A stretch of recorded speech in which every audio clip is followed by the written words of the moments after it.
We all witnessed the breathtaking scenes of Hajj. Millions of souls, dressed in white, moving as one. It is a sight that stirs something deep inside you, a reminder of the Day of Judgment, when all of humanity will stand before their Lord. Words simply cannot capture it.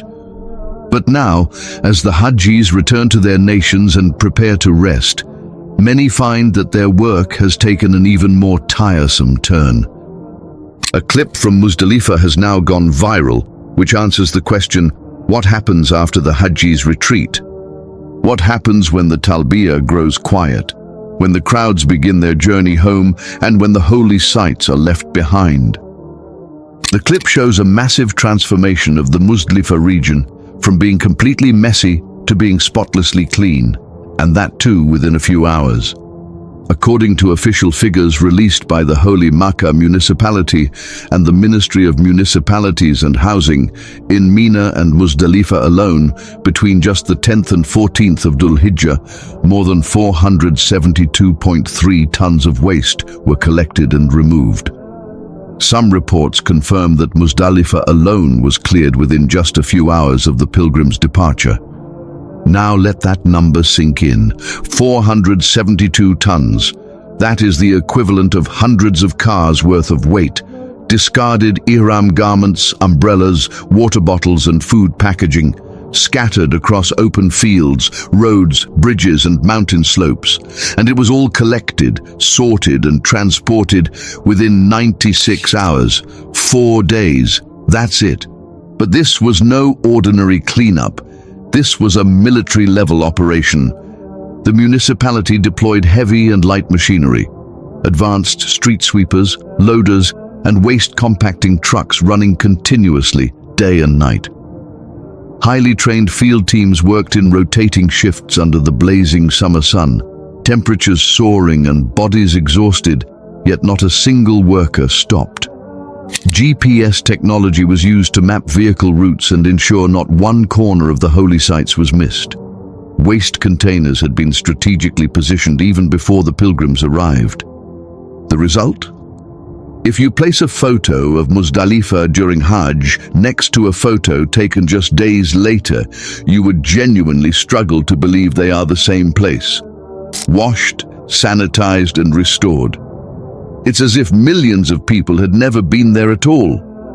And here is where some people ask, where does the Hajj money actually go? The truth is, most pilgrims pay their fees to travel agencies and companies in their own countries.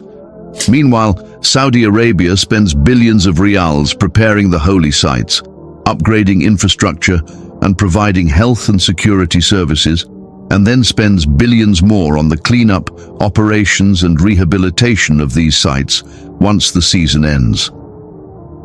Numbers like 472 tons don't just represent waste, they represent the magnitude of sacrifice behind the scenes, the scale of an operation most of the world never sees, and the extraordinary devotion of a nation to serve the guests of Allah. But this also says that it goes beyond logistics and statistics. This story is not just about government efficiency. It is not just about Saudi Arabia's operational brilliance, though that deserves every recognition. This story is deeply, profoundly connected to the hereafter. Think about it this way. If one pilgrim performs a Hajj that is mabrur, accepted and complete, that single Hajj carries a reward so immense, the Prophet ﷺ told us its prize is nothing less than Jannah itself. Now ask yourself, behind that one accepted Hajj, how many hands made it possible? The road that was swept so he could walk safely. The tent that was cleaned so she could rest. The path that was cleared so they could move without hardship.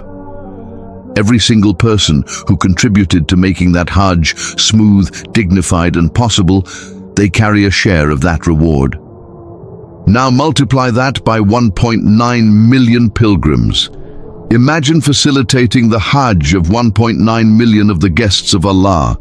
Imagine the ocean of reward waiting for those whose hard work and sacrifice made those Hajjs possible.